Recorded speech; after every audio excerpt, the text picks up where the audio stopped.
Bonjour tout le monde, j'espère que vous allez bien, en forme et bien en compagnie. Alors aujourd'hui on va essayer de voir, ça veut dire quoi, une famille génératrice. Alors on a vu, ça veut dire quoi, un espace vectoriel. On a vu, ça veut dire quoi, un sous-espace vectoriel. On a vu, ça veut dire quoi, une combinaison linéaire. Alors, aujourd'hui, on va essayer de voir si j'ai une famille de vecteurs de E. On a vu ça veut dire quoi une combinaison linéaire. On a vu ça veut dire quoi vect engendré par une famille, par une partie de E, c'est-à-dire une partie de vecteurs de E. Alors, aujourd'hui, on va essayer de voir, deuxièmement, ça veut dire quoi une famille génératrice. Définition. Alors, si je prends EI, I appartient à I, une famille de vecteurs de E, une famille de vecteurs de E. Alors, je dis que cette famille est génératrice.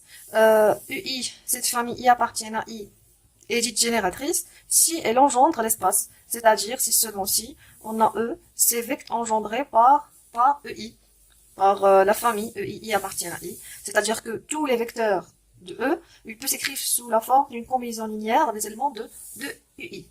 C'est-à-dire que si seulement si, pour tout X appartient à E, il existe des alpha I appartient à K, tel que X peut s'écrire sous la forme d'une combinaison linéaire des éléments de cette famille. Alors, on peut exprimer euh, tout élément de E sous la forme d'une combinaison linéaire. Alors, maintenant, on va voir quelques exemples. Alors, si je travaille dans R2, alors R carré, alors le plan, alors tout vecteur de R2, il peut écrire sous la forme d'une combinaison linéaire des éléments 0, premier vecteur 0, 1, et 1, 1, 0. Alors, quel que soit x, y appartient à R carré, alors on peut écrire x, y sous la forme x 1, 0 plus y 0, 1, c'est-à-dire que R carré, c'est le vecteur engendré par 1, 0, 0, 1. Alors, c'est une famille qui engendre R carré, c'est une famille génératrice. Très bien. Alors, en note 0,1, c'est E1, et 2, 0,2, on peut écrire ces vecteurs engendrés par E1, E1, E2. Alors, un autre exemple. Notre exemple d'une famille génératrice. Alors, si je travaille dans Kn, je prends un x1, x2, x3, un vecteur jusqu'à xn appartient à Kn. Alors, je cherche Kn, c'est le vecteur engendré par quelle famille. Alors, x1, x2, x3, x4 jusqu'à xn. Alors, je peux l'écrire x1, x2 jusqu'à xn. Je peux l'écrire sous la forme x1, 1, 0, 0, 0, énième fois, plus x2, 0, 1, 0, 0, 0, plus jusqu'à xn, 0, 0, 1. Alors, ça, il s'appelle E1, E2, jusqu'à En, c'est-à-dire sur la IM, telle que EI, égale à 0, 0, 0, jusqu'à la IM place, et je pose 1 après que des 0 sur la IM place. Alors, je peux écrire ça, c'est de la forme x E1, plus x1 E1, plus x2 E2, plus, jusqu'à plus xn, En. Alors, tout vecteur de xn, il peut s'écrire sous la forme d'une combinaison linéaire de cette famille E1, E2 jusqu'à En. Alors, Kn, c'est vecteur de E1, E2 jusqu'à En. Alors, il peut s'écrire sous cette forme. On dit que cette partie, c'est une famille génératrice de Kn, parce que tout vecteur de Kn, il peut s'écrire sous une combinaison linéaire de cette famille. Très bien. Maintenant, on va voir, ça veut dire quoi une famille liée. Après, on va voir, ça veut dire quoi une famille libre. Famille liée. Alors, ça veut dire quoi une famille liée? Alors, j'ai une famille I appartient à I et dite liée si, tout simplement, si je prends un élément de cette famille, il peut s'écrire sous la forme d'une combinaison linéaire des autres éléments de même famille.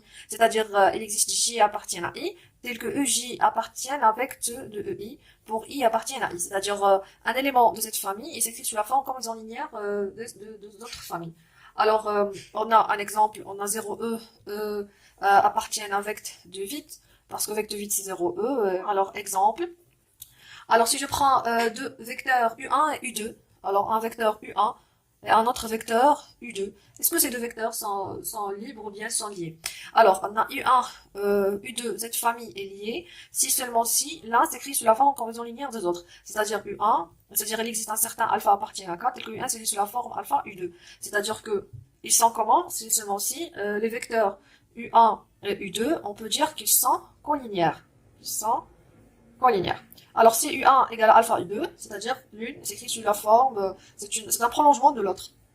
On prolonge l'autre, alors ils sont collinéaires, c'est-à-dire liés, ils sont collinéaires. Ces deux vecteurs, on voit qu'ils sont pas collinéaires, alors c'est deux vecteurs non liés.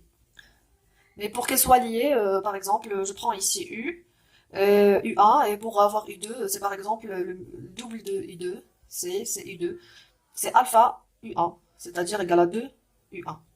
Alors ça, U1 sans liés dans cet exemple. Alors lié, c'est collinéaire. Par exemple, un espace de dimension 3. Alors on a U1, U2, U3 libre ou bien liés. Alors par exemple, ici, si je trace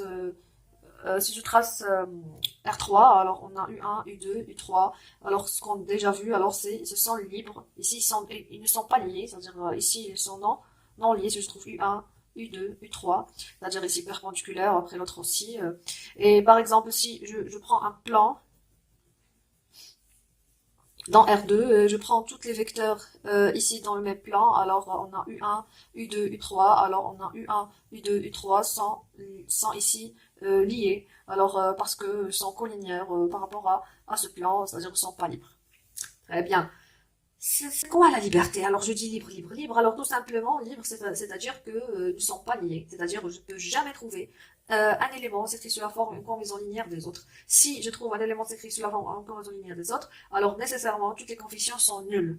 Alors, alors une famille libre, tout simplement, c'est une famille non liée. Alors c'est-à-dire je peux pas trouver un élément s'écrit sous la forme d'une combinaison linéaire des autres. Si oui, si je trouve, alors nécessairement les coefficients sont nuls. C'est-à-dire que quel que soit j inclus dans i fini, c'est-à-dire, bien sûr, je prends I appartient à I, une famille. Alors, une famille de vecteurs de E. Une famille de vecteurs de E. Alors, si je prends pour toute J incluant I fini, pour toutes les coefficients possibles de J appartient à K, alors si je trouvais une combinaison linéaire des éléments de UJ nul pour I appartient à J, alors nécessairement pour tout J appartient à J, on a les alpha J sont nuls. C'est-à-dire, je peux jamais trouver une combinaison linéaire des autres. Alors si jamais je trouve une combinaison linéaire égale à 0, alors nécessairement toutes les alpha J sont nuls. Pourquoi Parce que ça, c'est une famille libre. C'est équivalent à cette définition.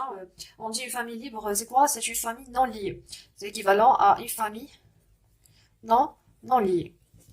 On peut voir une petite preuve. Alors, on va montrer que non lié, c'est équivalent à ça. Alors, on va commencer par l'inverse. C'est-à-dire, supposons que la famille UI, I appartient à I, c'est une famille non liée. Non liée, c'est-à-dire libre. On suppose ça. Et là, on va supposer par absurde. Alors, supposons par l'absurde. Supposons par l'absurde que ça, ce n'est pas vrai. C'est-à-dire, il existe J inclus dans I fini, tel que je peux trouver des coefficients de J, tel que la somme de J, alpha J égale à 0. Et on peut, et ça, c'est pas vrai. C'est-à-dire, il existe K appartient à J, tel que alpha K est différent de 0. C'est-à-dire, je peux trouver au moins un seul coefficient non nul. Alors, si la somme égale à 0, je peux trouver un non nul. On suppose que les non liés, on suppose par absurde que ça, c'est vrai. On va essayer de trouver une absurdité. Alors, puisque les alpha k, la somme égale à 0, alpha k différent de 0, alors je vais sortir pour j appartient à j, alors je vais sortir alpha k, alors je vais trouver alpha k, uk, c'est moins la somme alpha j, uj pour j appartient à j pour les j différentes de k. Après, je peux trouver uk, alors puisque alpha k est non nul, alors je peux diviser par alpha k, alors je peux écrire sous la forme alpha j sur alpha k pour j appartient à j, j différent de k, uj. Alors ici, j'ai écrit uk, alors UK c'est moins la somme, J appartient à J, J différent de K, alpha J sur alpha K, UJ. Alors ici j'ai écrit UK sous la forme d'une combinaison linéaire des éléments de UJ. Alors la famille UI appartient à I, c'est une famille liée, ce qui est absurde parce qu'on a supposé qu'il est non lié. Absurde. Alors nécessairement c'est faux.